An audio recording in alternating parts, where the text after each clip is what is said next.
আসসালামু আলাইকুম। একটা বিষয় আপনাদের সাথে শেয়ার করতে চাচ্ছি। বিষয়টা একেবারে সিম্পল। আমাদের বর্তমান সমাজে আমাদের এই বিষয়টি খুবই অনুপস্থিত, কিন্তু আমাদের সবার জানা।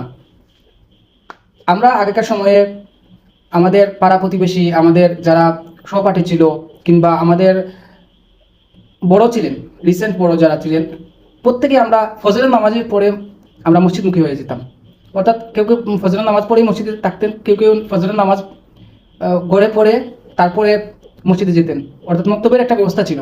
কিন্তু ইদানিং এমন একটি পরিবেশ হয়েছে, আমাদের বর্তমান যে প্রজন্ম যারা 1 2 3 4 5 7 8 পর্যন্ত যারা পড়ালেখা করছে, তারা চোখেও দেখছে না সেই পরিবেশটুকু, যেটার জন্য আমরা সরাসরিভাবে আমরা যে সদুদ্যোগ নেওয়া উচিত ছিল আমাদের জন্য, আমরা পশ্চিমা কারিকুলামের মধ্যে নিজেদেরকে এমনভাবে আমরা বিলিয়ে দিয়েছি যে আমাদের নিজেদের